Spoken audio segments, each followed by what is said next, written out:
Good morning to all of you. I hope you all are well at your home.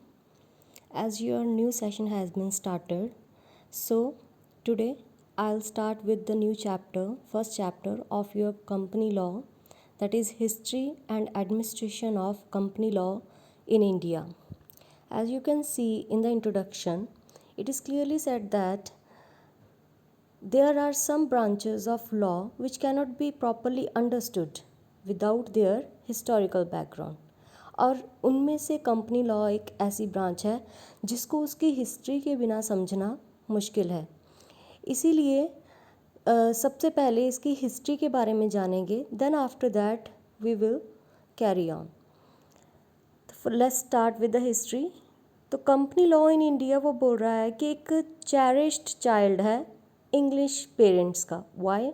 Because company law, हमारे India का जो company law है वो जो England का company law बना था उसके बिल्कुल ठीक बाद बना था। जैसे कि इसमें लिखा ही हुआ है कि immediately following the enactment of joint stock company act 1844 in England, the first company act was passed in India in 1850, जिसका मेन मकसद क्या था कि कंपनीज़ की रजिस्ट्रेशन करना और उनके शेयर्स की ट्रांसफरेबिलिटी को हेल्प करना।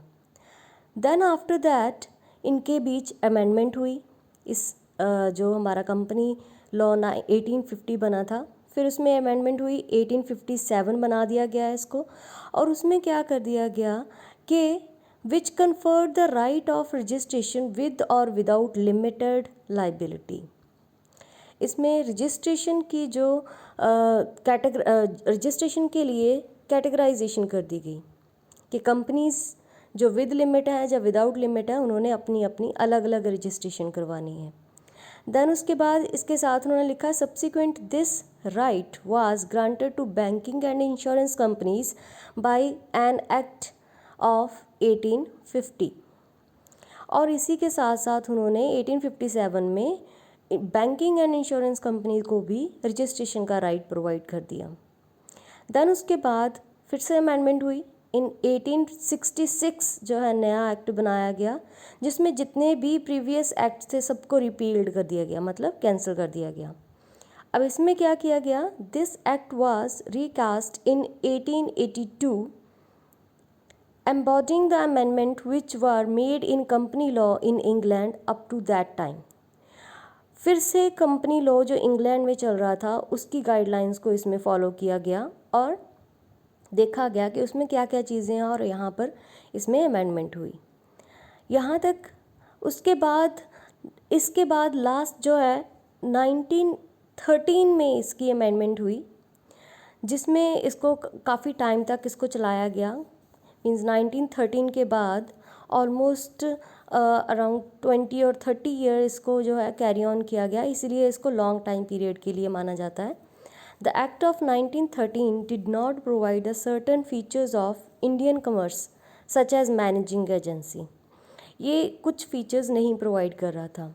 देन फाइनली हमारे पास नेक्स्ट जो इंडिपेंडेंस के बाद एक्ट आया वो कौन सा था, that is the company act 1956। इसके बाद उन्होंने बोला कि 1956 की बहुत ज़रूरत थी बिकॉज़ आफ्टर डेवलपमेंट हमारी कंट्री को इकोनॉमिक एंड इंडस्ट्रियल डेवलपमेंट की बहुत ज़्यादा ज़रूरत थी, तो इसलिए इसमें कई सारी ऐसी अपने कंट्री के बेस पर, सिचुएशन के बेस पर अमेंडमेंट की गई जिसके बेस पर इंडिया थोड़ा प्रोग्रेस कर सके। इसलिए उन्होंने बोला था Indian company act 1913 was repealed by present company act of 1956 which came into force on 1st April 1956। आया कब ये? 1st अप्रैल 1956 को। और इसमें जितने भी पुरानी 1913 की जितनी भी एक्ट्स थे या जो भी स्केड्यूल बनाए हुए थे वो सारा कुछ उन्होंने कैंसिल करके दोबारा से कंट्री के अकॉर्डिंगली तैयार किया। This act is the largest piece of legislation ever passed by our parliament. Largest इसलिए क्योंकि इसमें इतने सारे सेक्शंस एंड स्केड्यूल्स हैं और किसी भी एक्ट में नहीं है। आप देख सकते हो यहाँ पर उन्होंने बोला है कि 658 जो है वो सेक्शंस हैं और इसमें 15 स्केड्यूल्स हैं, इसीलिए इसको लार्जेस्ट बोला जाता है।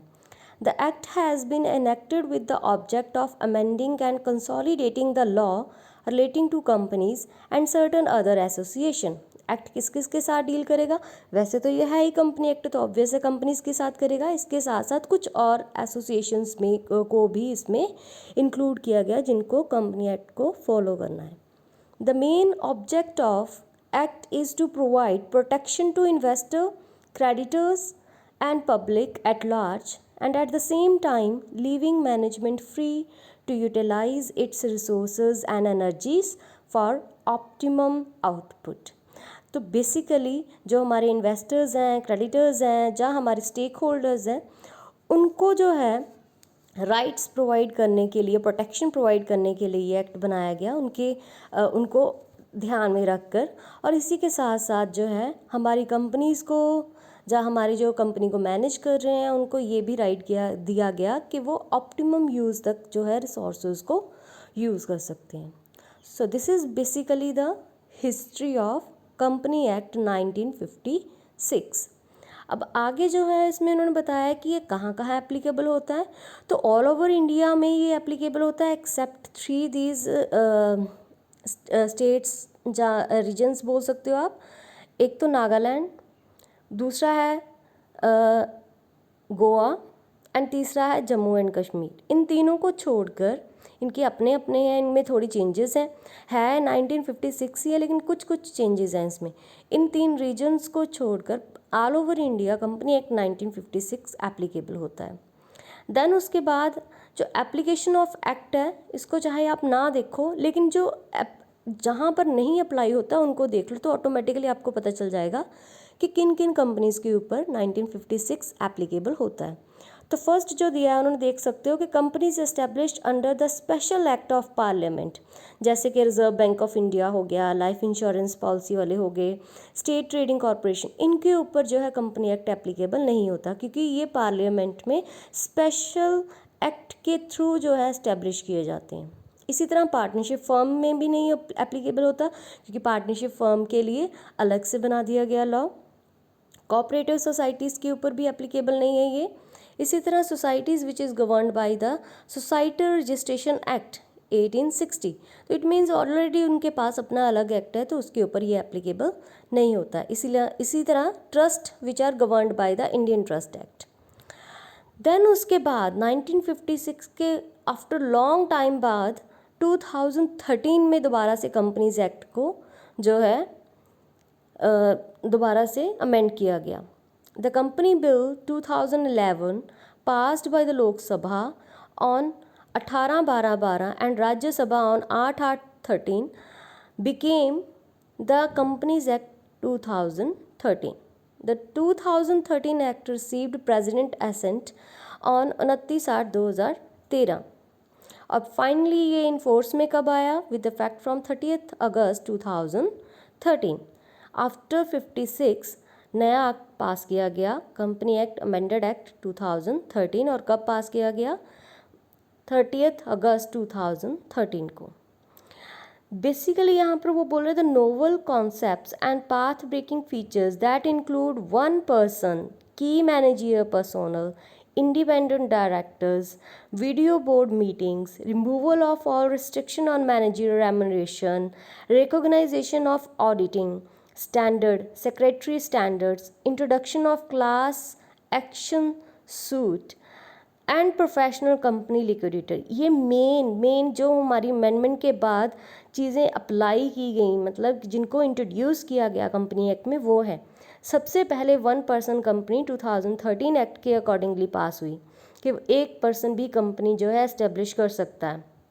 देन उसके बाद इसके साथ साथ जो है इसमें उन्होंने ऑनलाइन मीटिंग का भी जो है प्रोवाइड कर दिया कि वो ऑनलाइन मीटिंग भी कर सकते हैं बोर्ड। इसी तरह इंडिपेंडेंट डायरेक्टर ज़रूर एक होना चाहिए, जस्ट सेक्रेटरी स्टैंडर्ड्स होने चाहिए, या फिर इसके अलावा कोई introduction of class action suit किया गया, मतलब कि स्यू कर सकता है बंदा किसी को, प्रोफेशनल कंपनी लिक्विडेटर ज़रूर होने चाहिए। तो ये मेन चीज़ें जो हैं चेंज की गई, इंट्रोड्यूस की गई in the Company Act 2013. The new law proposes to make it mandatory for companies maintain their documents in electronic format. Introduction: the concept of one person company asks big companies to set aside funds for corporate social activity and suggest rotation of auditors. यहाँ पर उन्होंने ये भी mandatory कर दिया कि अब जो है आप सिर्फ मैनुअल जो पेजेस जो होते हैं डॉक्यूमेंट्स जो पेजेस पर बनाते हो सिर्फ वही नहीं मेंटेन करने, आपने इलेक्ट्रॉनिक डाटा भी मेंटेन करना है as well as one person company का कॉन्सेप्ट इंट्रोड्यूस किया गया। इसके अलावा उन्होंने ये भी बोला है कि बिग कंपनीज़ को ये ज़रूर जो है अपनी एक्टिविटी करनी चाहिए कॉर्पोरेट सोशल रिस्पॉन्सिबिलिटी। उसके लिए उन्होंने इसको कंपलसरी कर दिया। पहले उनके पास ऑप्शनल था कि अगर वो सोसाइटी के लिए कुछ कर रहे हैं तो देन ठीक है, और उसके लिए उन्होंने जो है अकाउंट क्रिएट करने, बट आफ्टर 2013 ये उनके ऊपर मैंडेटरी हो गया कि उन्होंने सोशल सर्विसेज करनी ही करनी है और उसके लिए अकाउंट्स मेंटेन भी करने हैं।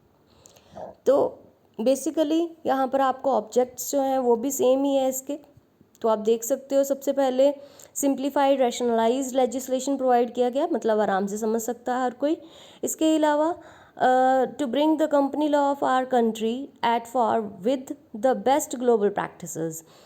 पहले जितने भी थे आपके एक्ट वो आप देख सकते हो हिस्ट्री के अकॉर्डिंगली, इंग्लैंड के अकॉर्डिंगली थे। अब जो इंट्रोड्यूस किया गया उसको फिर क्या किया गया कि ग्लोबलाइज्ड जो हो चुका है हमारा वर्ल्ड, तो उसके बेस पर जो है इसको इंट्रोड्यूस किया गया इनकी चेंजेस को। इसी तरह स्ट्रिक्ट प्रोविज़न प्रोवाइड की गई, अगर कोई इनसाइडर ट्रेडिंग प्रैक्टिसेस करता है देन कॉर्पोरेट सोशल रिस्पॉन्सिबिलिटी को प्रमोट किया गया। प्रोटेक्शन बढ़ाई गई जो इन्वेस्टर्स इन द कंपनी है उनकी, क्योंकि काफ़ी सारे स्कैम्स काफ़ी सारे फ्रॉड्स हो चुके थे अप टू 2013। इसी तरह गवर्नमेंट की जो है गवर्नेंस जो है to promote the C governance by the companies. इसके अलावा सबसे मेन चीज़ ट्रांसपेरेंसी को जो है इम्पॉर्टेंस दी गई। कौन कौन सी मेन चेंजेस हैं, ये ज़्यादा नहीं करनी है, उन्हें 10 की करनी है, इनफ होंगी। सबसे मेन जो पहले बता दिया 1% कंपनी इंट्रोड्यूस की गई। इसके अलावा more than 30 new definitions are included in under section 2 of the act. Uniform financial year दिया गया कि नहीं तो क्या करते थे कई कंपनीज, कोई जनवरी से स्टार्ट करके दिसंबर में ख़त्म करता था और कोई 1 अप्रैल से स्टार्ट करके 31 मार्च। लेकिन 2013 के बाद सबको ये बोला गया कि सबका फाइनेंशियल ईयर एक ही होना चाहिए, you have no another option, start from 1 April and ends at the 31 March. इसी तरह प्राइवेट कंपनीज जो हैं वो अपने 200 मेंबर तक ले जा सकती हैं, और जो पब्लिक हैं प्राइवेट कंपनीज जो हैं वो अपने मैक्सिमम मेंबर्स जो हैं वो 200 तक लेकर जा सकती हैं, जो कि पहले 50 थे सिर्फ। Only the object for which the company is incorporated are required to mention in the memorandum. सिर्फ ऑब्जेक्ट मेंशन करने मेमोरेंडम ऑफ एसोसिएशन में।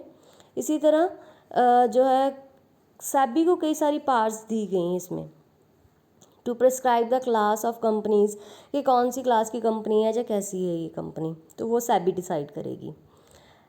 देन उसके बाद जो है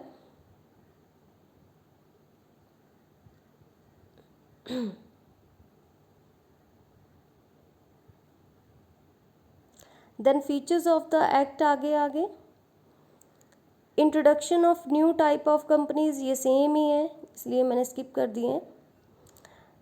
देन उसके बाद सेकंड से स्टार्ट कर लेते हैं हम लोग फीचर्स, उससे पहले जितने भी हैं वो सारे के सारे सेम ही हैं। सेकंड फीचर जो है इसका दिया हुआ बोर्ड ऑफ डायरेक्टर्स। अब बोर्ड ऑफ डायरेक्टर्स के बारे में उन्होंने क्या बोला है कि नंबर ऑफ डायरेक्टर्स जो हैं वो कितने होने चाहिए। Maximum number of directors in a company has been increased to 15 from 12। पहले कितने थे 12, अब कितने हो गए हैं 15। इसी तरह वुमेन डायरेक्टर, एटलीस्ट एक डायरेक्टर तो ज़रूरी है वेमेन का होना। रेजिडेंट डायरेक्टर, सबसे इम्पॉर्टेंट चीज़, एटलीस्ट एक डायरेक्टर इंडिया का होना चाहिए, इंडियन रेजिडेंट, अगर नहीं है तो उसको इंडियन कंपनी नहीं माना जाएगा। Independent directors also new concept has been introduced in company act 2013। जितनी भी लिस्टेड कंपनीज हैं उनका उन्होंने बोला है shall have at least 1/3 of boards as independent directors. Duties of directors ये अच्छे से जो है डिफाइन करनी है स्टार्टिंग में ही जब कंपनी इस्टेब्लिश होगी। अपॉइंटमेंट ऑफ की मैनेजरियल पर्सोनल, सब की मैनेजरियल पर्सोनल्स जो हैं अपॉइंट करने अब कंपलसरी कर दिए हैं उन्होंने। इनमें कौन कौन से आ जाते हैं हमारे managing director, chief executive officer, managers, whole time directors, इसी तरह company secretary and chief financial officer. These are the main key personnel जिनको स्टार्टिंग में कंपनी जो है जब स्टार्ट होगी तभी वो अपॉइंट कर लेगी। रिलेटेड पार्टी ट्रांजैक्शन ये भी क्लियर होना चाहिए। रिलेटेड पार्टी ट्रांजैक्शन जो है उसमें उन्होंने बोला है कि related party transaction by a company have prescribed paid up capital or value of transaction exceeding prescribed limit will require prior approval of members by special resolution। Related party होती है कि सेम कंपनी है, उसकी subsidiary है, उनके साथ आपस में वो जो है बिजनेस कर रहे हैं, जैसे कि रॉ मटेरियल प्रोवाइड कर रहे हैं, जो फिनिश गुड्स जो है रिसीव कर रहे हैं। लेकिन अगर वो एक लिमिट उन्होंने डिसाइड की होती है कि इतनी लिमिट तक जो है रॉ मटेरियल वहाँ पर जाएगा, अगर सपोज़ वो नहीं जाता, वहाँ पर ज़्यादा भेज दिया जाता है तो वो ज़्यादा नहीं भेज सकते, वो इलीगल कंसिडर होगा। उससे पहले उनको अपने जितने भी मेंबर्स ऑफ बोर्ड हैं उनसे एक स्पेशल रेजोल्यूशन पास करवाना होगा। देन आता है हमारे पास क्रॉस बॉर्डर अमलगामेशन। अमलगामेशन जो बिटवीन कंपनीज होती है, it should be registered under this company act.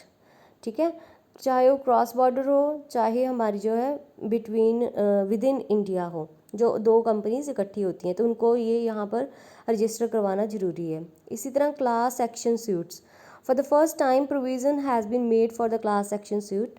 Class action such may be filed by the investors in the court of law.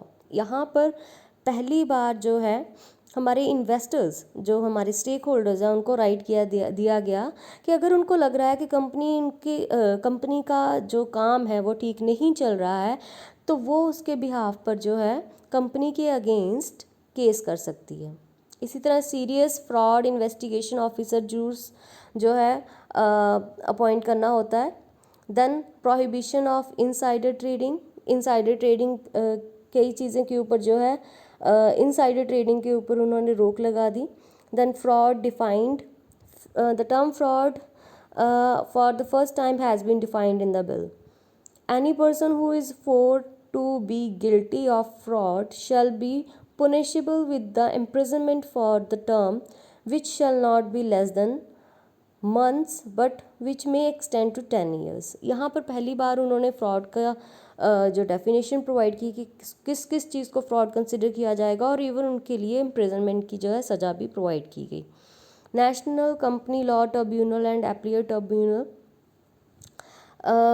जो हमारी सेंट्रल गवर्नमेंट है वो नोटिफिकेशन के ज़रिए बताएगी कि हमारी कौन कौन सी ट्रिब्यूनल जो है वो कंपनी लॉ के लिए डील करेंगी, कौन सी नेशनल है कौन सी लोकल है, ये सारा कुछ जो है पहले से ही डिफ़ाइन कर देगी सेंट्रल गवर्नमेंट, जहाँ पर हम लोग केस कर सकते हैं। स्पेशल कोर्ट जो है कौन कौन से जो है तैयार किए गए हैं, कितने हैं, ये सारा कुछ गवर्नमेंट ने पहले ही बता देना है। Constitution of National Financial Reporting Authority. Central government may by notification constitution a National Financial Reporting Authority to provide for matter relating to accounting and auditing standards standard this act। यहाँ पर special जो है हमारे पास जो उन्होंने constitute करने के लिए बोला नेशनल फाइनेंशियल रिपोर्टिंग अथॉरिटी को, जो कि सेंट्रल गवर्नमेंट करेगी, जिसने जितने भी हमारे पास मैटर्स हैं related to accounting and auditing उनके साथ डील करना है, जो कंपनीज के मैटर्स हैं जहाँ पर उनको कुछ जो है ठीक नहीं लग रहा। So basically these are the main features of the company act 2013। तो यहाँ पर ये ख़त्म होता है। इसके बाद जो है कंपनी एक्ट 2015 फिर से आया, वो अलग है, तो फ़िलहाल इतना आपने करना है इसको। Thank you.